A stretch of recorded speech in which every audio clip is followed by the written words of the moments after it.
Diet இருந்தா வெள்ளை சாதம் சாப்பிடக்கூடாதா? எந்த கலர் சாப்பிடலாம்?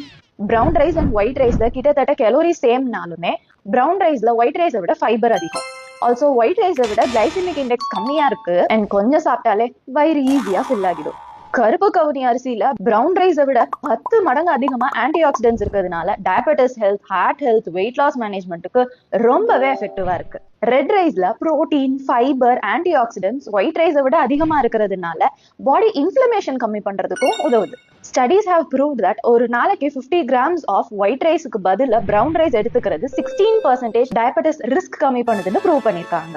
நம்ம யாரும் வெறும் வெள்ளை சாதத்தை தனியா சாப்பிடறது கிடையாது. ஸோ டயட்னு வரும்போது ஒயிட் ரைஸ் சாப்பிடக்கூடாதுன்னு கிடையாது. எப்பயுமே ஆல்டர்னேட்டிவ்ஸ் சேஞ்ச் பண்ணிக்கிறது இன்னுமே நிறைய ஹெல்த் பெனிஃபிட்ஸ் நம்ம பாடிக்கு கிடைக்கும். வீக்லி 3 days ஒயிட் ரைஸ்னும் மற்ற நாள் மற்ற கலர்ஸ் அண்ட் வெரைட்டிஸ் யூஸ் பண்ணிக்கோங்க.